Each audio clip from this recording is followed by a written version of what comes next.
Going straight to the point, tinnitus seems to get worse at night, not because your ears suddenly become damaged during sleep, but because your brain finally has nothing else to focus on. During the day, you're surrounded by sounds, traffic, conversations, notifications, movement, even the vibration of your own voice when you speak. All of these external noises work like a natural mask, covering the internal ringing.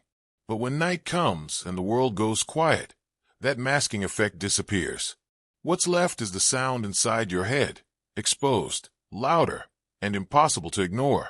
That ringing you hear doesn't actually increase in volume at night. What changes is your perception. Think of it like turning off a fan in a quiet room. You didn't notice the fan when it was running, but the moment it stops, the silence feels heavy. Tinnitus works the same way. Silence doesn't remove the sound. Silence reveals it. But there's more happening inside your brain and body. At night, your mind shifts from active, task-oriented thinking into a relaxed, idle state. You're no longer distracted by work, screens, or conversations, so the brain becomes more aware of internal signals, like the ringing in your ears. This is called sensory amplification. When the brain receives fewer external inputs, it increases sensitivity to internal ones. In other words, your brain turns up the volume knob on sounds coming from inside your auditory system. There's also the role of stress. Many people don't realize that tinnitus is not just a hearing issue, but a neurological and emotional one. If you've had a stressful day, your cortisol levels rise. And when you finally lie down at night, your brain is still processing that stress even if your body feels still. Stress activates the autonomic nervous system, which increases brain alertness. That alertness makes the ringing feel sharper, more invasive, more present. It becomes not just a sound, but a disturbance, something your brain labels as a threat that it wants to monitor. Another factor is circulation. When you lie down, blood flow changes, especially in the head and neck area.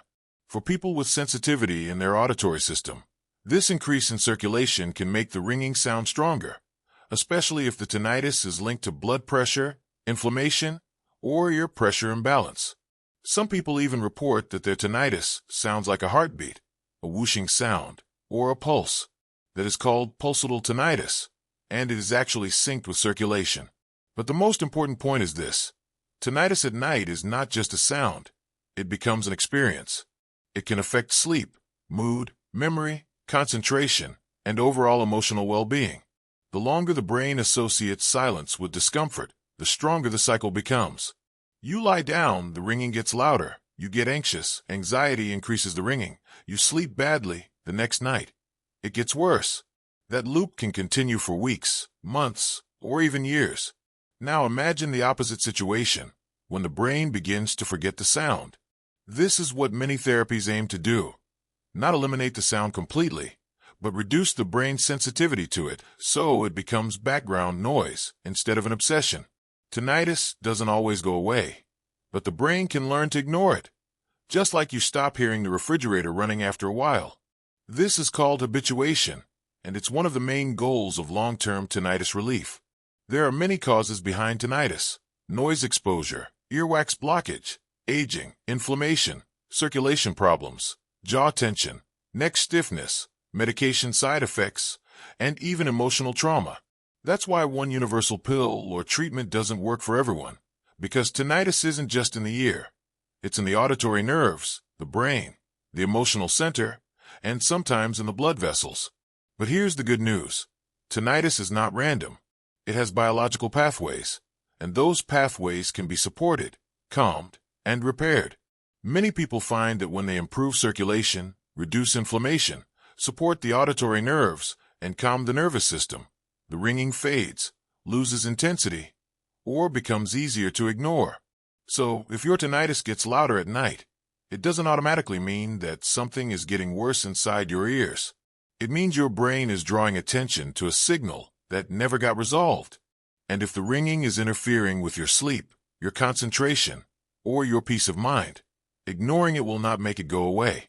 The earlier you take action, the more you can prevent the brain from locking into a permanent tinnitus feedback loop.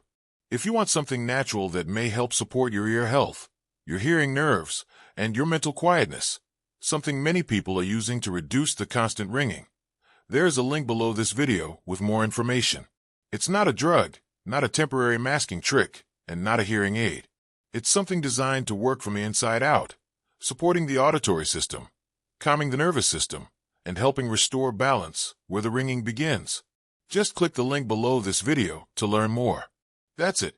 Take care of your ears, your brain, and your peace. Silence shouldn't be a problem. You deserve to sleep in real silence again.